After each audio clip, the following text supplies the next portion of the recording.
오늘 이 밤에 함께 주님의 은혜를 구하며 또 하나님의 도우심을 구하며 주 앞에 나아가는 우리 모든 성도님들에게 주님의 은혜와 평강이 함께 하시기를 간절히 바랍니다.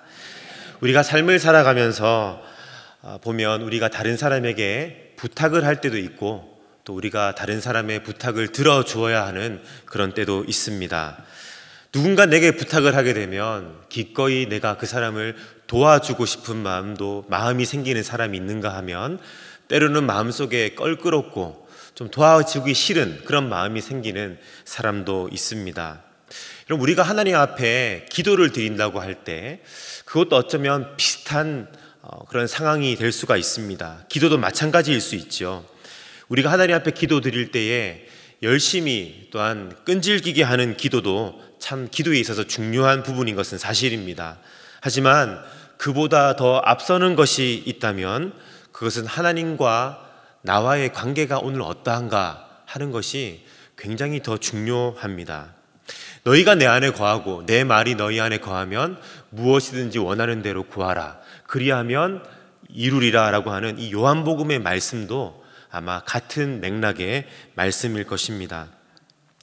결국 기도가 하나님께 우리가 드리는 간구라고 한다면 같은 상황과 조건 속에서 우리의 기도, 우리의 간구가 하나님 앞에 더 잘 상달되기 위해서 중요한 것은 말씀드렸듯이 하나님과 우리의 관계성입니다. 오늘 우리는 합심 기도회로 이 자리에 함께 모였습니다. 우리가 하나님께 올려드리는 우리의 기도가 더욱 의미 있기 위해서는 우리가 열심히 부르짖기 이전에 오늘 이 시간에 말씀을 통하여서 하나님과 나와의 관계를 다시 한번 점검해 볼 수 있는 시간이 되었으면 좋겠습니다. 여러분은 하나님께 기도할 때에 여러분의 기도가 충분히 응답될 수 있을 만큼 하나님과 여러분의 관계가 괜찮다라고 여러분 생각하십니까? 여러분, 하나님과 나의 관계, 그것이 어디서부터 어디까지 또 얼마나 좋아야 그 관계가 좋다라고 말할 수 있을까요? 오늘 이 밤에 우리가 함께 그것을 살펴보기를 원합니다. 사울은 우리가 잘 아는 것처럼 이스라엘의 첫 번째 왕입니다. 사실 사울도 상당히 괜찮은 사람이었습니다. 키도 크고 용모도 훤칠하고 리더십도 있었고 또 결정적으로 암몬의 공격으로부터 이스라엘 공동체를 안전하게 지켜주었던 사람이기도 합니다. 그런데 사울은 그가 왕이 된 지 불과 2년 만에 2년입니다. 오랜 시간이 아니죠. 불과 2년 만에 하나님께서 생각하시기를 사울 너는 안 되겠다. 너 대신 다른 사람을 내가 준비해야겠어 라고 하는 판단을 하나님이 친히 내려야 했을 만큼 사울에게는 결정적인 패착이 있었습니다. 그것은 사울이 하나님을 두려워하지 않았다라고 하는 것입니다. 블레셋이 쳐들어왔지요. 블레셋의 군사가 해변의 모래만큼이나 많았습니다. 이를 보고 겁에 질린 이스라엘 군인들은 대부분 도망치거나 숨기에 바빴고요. 미처 도망하지 못한 군대는 무서워서 그 자리에서 벌벌 떨고 있었습니다. 이를 바라보고 있었던 사울은 왕으로서 뭐라도 하지 않으면 안 되겠다, 무슨 조치를 취하지 않으면 안 되겠다라고 하는 절박함이 들었던 나머지 선지자 사무엘이 드려야 할 번제와 화목제를 스스로 드리고 말았습니다. 그래야 동요하는 군인들을 안정시킬 수 있고 최소한 이 상황을 버텨볼 수라도 있겠다라고 하는 계산이 그 마음속에 섰기 때문입니다. 여러분, 사울이 하나님께 직접 제사를 드린 것, 이건 과연 무엇이 문제입니까? 단순히 사무엘의 직무를 침범한 것이 문제입니까? 아닙니다.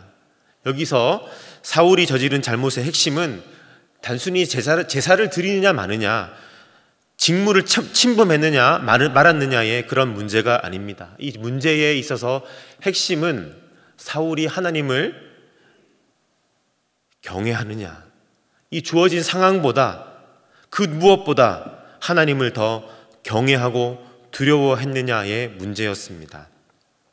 사울왕은 결국 하나님의 계명과 율법이 어떠하든 관계없이 하나님이 뭐라고 말씀하셨는지, 하나님이 이 상황과 이 행동에 대해서 어떻게 생각하실 것인지에 대해서 이것과는 관계없이, 그것보다 더 중요한 것은 내가 이 싸움에서 이기느냐 지느냐, 아니면 내 이 싸움을 통하여서 왕으로서의 직무를, 직위를 계속해서 이어갈 수 있을 것인가, 잃어버릴 것은 아닌가 하는 것을 더 두려워했던 것이죠. 사울은 정말 그의 인생에 있어서 두려워해야 할 것이 누구인지 무엇인지 전혀 알지 못했습니다. 여러분, 그런가 하면 우리가 잘 아는 요셉은 어떻습니까? 그는 20대 초중반의 혈기왕성한 나이에 그냥 눈 딱 감고 주인 마님의 유혹에 한 번만 넘어가 주면 그의 인생길이 더욱더 편안해지고 출세할 길이 열릴 수도 있었을 텐데, 요셉은 왜 끝까지 타협하지 않았습니까? 성경은 말하죠. 내가 어찌 이 큰 일을 행하여 하나님께 득죄하리이까. 하나님께 득죄하리이까. 여러분, 요셉이 가장 두려워했던 것이 무엇이었습니까? 보디발을 두려워했던 것도 아니고, 보디발의 아내를 두려워했던 것도 아니고, 자신의 앞길이 막히는 것을 두려워했던 것도 아니며, 심지어 이로 인하여 내 생명이 잃어질 수도 있다라고 하는 것도 아니었고, 요셉이 가장 두려워했던 것은 바로 하나님이었습니다. 하나님께서 이처럼 사울과 요셉을 통해서 오늘 우리에게 주시는 메시지가 무엇입니까? 하나님을 경외하는 것이 인생의 가장 최고의 본분이다라고 하는 것입니다. 그러므로 믿음은 두려워해야 할 분을 두려워할 줄 아는 실력입니다. 믿음의 크기는 하나님을 경외하는 우리의 중심의 크기이기도 합니다. 바벨론의 포로로 끌려간 이스라엘 백성들은 하나님의 약속대로 포로 생활이 70년이 지나게 되자 본국으로 돌아오기 시작합니다. 이스라엘은 바벨론에 의해서 멸망당했는데, 바벨론은 또다시 페르시아라고 하는 나라에 의하여 멸망당하죠. 결국 이스라엘은 페르시아의 수하에 있게 되었습니다. 페르시아 제국의 첫 번째 왕 고레스는 피정복민에게 잔혹하기로 유명했던 아수르나 바벨론 왕들과는 달리 페르시아의 정책과 모든 이 말들을 잘 듣기만 하면 피정복민들의 생활과 문화 그리고 종교까지 모든 것을 보장해 주었던 관대한 왕이었습니다. 고레스 왕은 바벨론을 멸망시키고 얼마 되지 않아서 한 칙령을 내렸는데요, 에스라 1장에 나오는 것처럼 이스라엘 백성 중에 원하는 사람은 누구나 유다 예루살렘으로 돌아가서 하나님의 성전을 건축해도 좋다라고 하는 칙령을 내리게 됩니다. 심지어 허가만 해주는 것이 아니라 심지어 성전을 짓는 데 필요했던 모든 법적인 절차와 재료까지도, 기구까지도 아낌없이 지원해 주었습니다. 뿐만 아니라 바벨론 왕 느부갓네살이 예루살렘 성전에서 빼앗아 갔던 모든 금, 은 그릇과 성물들까지도 모두 다 돌려주었습니다. 그렇게 1차로 돌아온 이스라엘 백성이 42,360명이었습니다. 그들은 예루살렘으로 들어오자 폐허가 되어서 불탄 흔적으로 남아있는 그 예루살렘 성전 위에 번제를 드리고 온전히 회복하기 위하여 기초석을 쌓고 성전 건축을 시작했습니다. 하지만 이스라엘 백성 공동체가 회복되는 것을 싫어하는 대적들이 있었지요. 그들은 어떻게든 이스라엘 백성들이 성전을 건축하지 못하도록 위협과 방해를 멈추지 않았습니다. 그들은 왕에게 중요한 영향력을 미칠 수 있는 지략가들에게 뇌물을 주어서 성전 건축을 방해했습니다. 결정적으로 그들은 페르시아의 왕에게 상소문을 써서 예루살렘 성전과 이 도시가 재건되지 못하도록 방해했습니다. 이스라엘 백성들이 성전과 성벽을 세우는 것은 단순히 그들의 도시를 재건하는 것이 아니라 페르시아 왕에게 도전해서 반란을 일으키기 위함이라 하며 거짓된 상소를 올린 것입니다. 말씀드린 것처럼 고레스 왕은 이 모든 것들이 가능할 수 있도록 허락해 주었지만 그 뒤를 이어 왕이 되었던 사람은 이 거짓 상소를 접하고 모든 것을 중단시키고 말았습니다. 이에 대한 설명이 에스라 4장 21절에 기록이 되어 있는데요, 우리 함께 읽도록 하겠습니다. 이제 너희는 명을 전하여 그 성을 건축지 못하게 하고 내가 다시 줘서 내리기를 기다리라. 더 이상 건축하지 못하게 하고 다시 말이 있을 때까지, 중앙에서 허가가 떨어질 때까지 예루살렘 성전은 돌 하나조차도 그 위에 세울 수가 없게 되었습니다. 성경의 기록에 의하면 무너진 예루살렘 성전은 무려 15년 동안이나 공사가 중단이 되었습니다. 그리고 BC 520년에 다시 성전 건축이 재개되었습니다. 여러분, 여기서 제가 여러분들에게 질문을 한 가지 드립니다.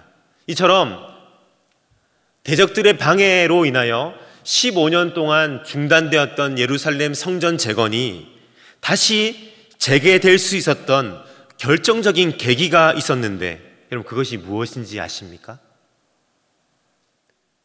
페르시아의 왕이 이제는 마음을 바꾸어서, 그래, 너희들 이제 예루살렘 성전과 성벽을 재건해도 좋다라고 하는 새로운 정책과 조서가 새롭게 내려왔기 때문에 가능하지 않았을까요? 그런데 성경은 그렇게 기록하지 않습니다. 성전 건축이 재개될 수 있었던 결정적인 계기는 하나님을 두려워하는 사람들이 일어났기 때문이라고 말씀하고 있습니다. 저는 이 사람들을 성경을 통해 접하면서 이 사람들은 선을 넘은 사람들이다 라고 하는 별명을 붙여주고 싶습니다. 먼저는 학개와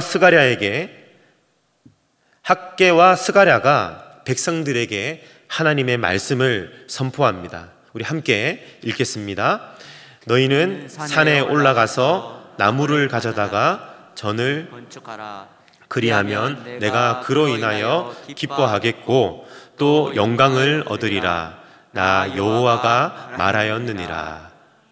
성전을 건축하라고 하는 하나님의 분명한 메시지를 학개와 스가랴는 백성들에게 선포하였습니다. 그들은 왕의 정책이 변화되지 않은, 새로운 조서가 내려오지 않은 상황 가운데 이 말씀을 선포했다라고 하는 것은 상황인 만큼 굉장히 위험한 일이었습니다. 그들은 목숨을 걸고 이 말씀을 선포할 수도 있었고, 아니면 목숨을 부지하기 위하여 입을 닫을 수도 있었습니다. 그러나 그들은 결국 하나님의 분명한 뜻을 목숨을 걸고 백성들에게 선포했습니다. 정치범이 되어서 목숨이 위태로운 상황 속으로 스스로 걸어 들어간 것이죠. 선을 넘는 사람들, 하나님을 가장 두려워하는 사람들은 학개와 스가랴뿐만이 아니었습니다. 선지자들이 아무리 외쳐대도 사실 이와는 상관없이 내 목숨이 더 중요하다고 한다면 아무도 그 말씀에 반응하지 않을 수도 있었을 텐데, 백성들은 학개와 스가랴의 이 도전의 말씀을 듣고 하나둘씩 달라붙어 성전 벽돌을 쌓기 시작합니다. 에스라 5장 1절과 2절 말씀을 보십시오. 선지자들 곧 선지자 학개와 이도의 손자 스가랴가 이스라엘 하나님의 이름을 받들어 유다와 예루살렘에 거하는 유다 사람들에게 말씀을 선포했습니다. 이처럼 학개와 스가랴가 법으로 금지된 성전 건축을 독려하자 이 말씀에 반응하며 일어난 사람들이 있었습니다. 계속 2절 말씀을 보시겠습니다.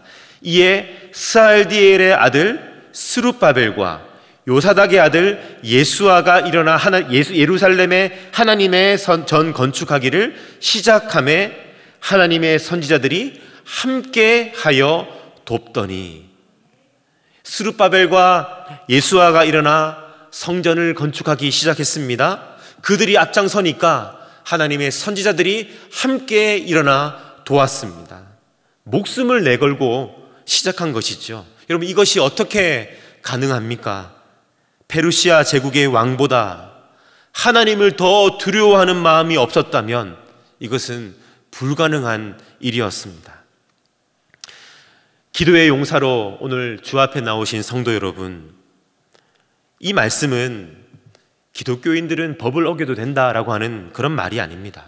오해하지 마시기 바랍니다. 하나님을 섬기는 사람들은 누구나 국가의 법과 질서를 잘 지켜야 합니다. 하지만 우리가 반드시 오늘 말씀 통해 기억해야 할 것이 있습니다. 에스라 시대에 성전 건축이 그랬던 것처럼 오늘 이 시대, 오늘 우리의 삶 속에서도 우리가 하나님의 뜻을 이루어가기 위해서는 하나님만 두려워하는 믿음, 하나님만 두려워하는 믿음이 우리의 삶 속에 필요하다라고 하는 것입니다.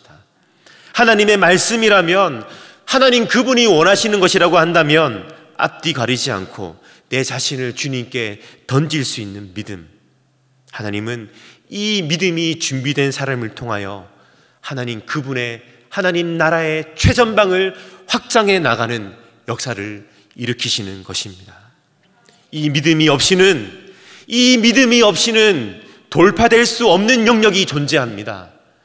또한 이 믿음으로만 돌파가 가능한 우리의 삶의 영역들이 있습니다. 그러므로 오늘 우리에게 필요한 믿음은 그저 나 한 사람, 내 가정, 내 주변 정도를 지킬 수 있는 믿음이 아닙니다. 시대를 감당할 수 있는 믿음, 하나님 나라의 최전방이 더욱더 확장될 수 있게 하는 믿음이 오늘 우리에게 필요한 줄로 믿습니다. 오늘 주님께서는 우리의 믿음의 수준이 여기에까지 이루고 나아가기를 간절히 바라고 계십니다.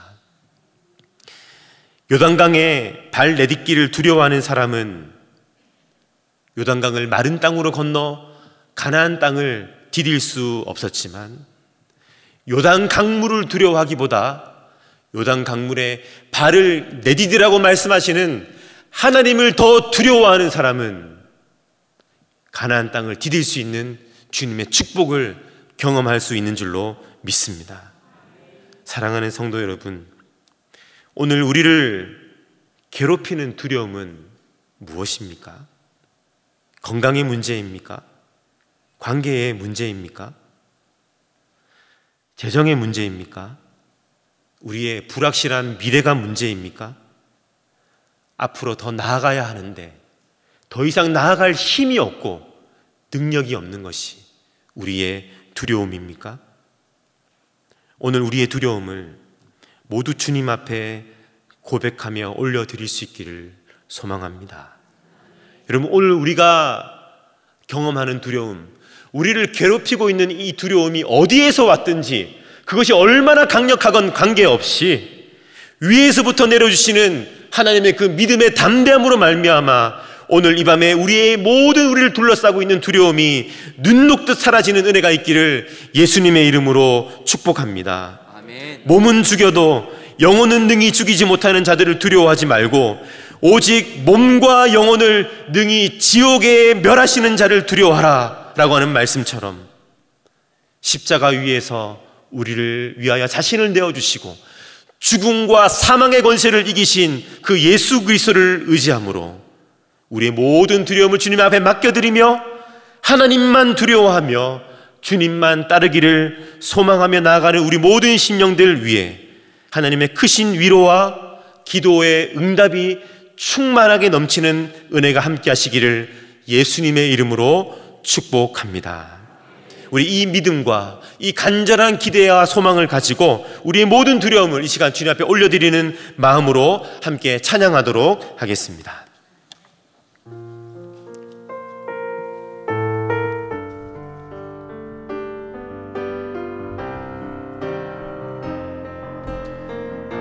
아무것도 두려워 말라. 아무것도 두려워 말라. 주 나의 하나님이 지켜주시네. 놀라지 마라. 겁내지 마라. 주 주님 나를 지켜주시네. 아무것도 두려워 말라. 주 나의 하나님이 지켜주시네. 놀라지 마라, 겁내지 마라. 주님 나를 지켜주시네. 내 맘이 힘에 겨워 지칠지라도 주님 나를 지켜주시네. 세상의 험한 풍파 몰아칠 때도 주님 나를 지켜주시네. 주님은 나의 산성, 주님은 나의 요새, 주님은 나의 소망, 나의 힘이 되신 여호와. 주님은 나의 산성, 주님은 나의 산성, 주님은 나의 요새, 주님은 나의 소망, 나의 힘이 되신 여. 주님은 나의 산성, 주님은 나의 산성, 주님은 나의 요새, 주님은 나의 소망, 나의 힘이 되신 여호와. 아멘. 우리 인생의 처음과 끝을 붙잡고 계시는 그 주님 앞에, 우리의 산성이시요 우리의 구원이 되신 그 주님 앞에 우리의 모든 두려움을 내어놓고 우리 앞에, 주님 앞에 기도하기를 원합니다. 우리 함께 기도 제목을 보시고 함께 읽으신 이후에 우리의 모든 두려움을 주님 앞에 올려드리며 함께 기도하도록 하겠습니다. 삶 속에 찾아오는 여러 유혹과 두려움보다 온 세상을 다스리시고 주관하시는 하나님을 최고로 경외하는 믿음으로 살게 하소서. 아멘. 우리 이 시간에 모든 우리의 두려움을 주님 앞에 올려드리며 함께 주여 한번 외치시고 통성으로 기도하시겠습니다. 주여, 하나님 아버지, 우리를 괴롭히는 수많은 상황과 형편과 두려움으로부터 이 시간 우리를 새롭게 하여 주시옵소서. 십자가 위에 죽으시고 3일 만에 부활하심으로 말미암아 죽음과 사망의 권세를 이기시고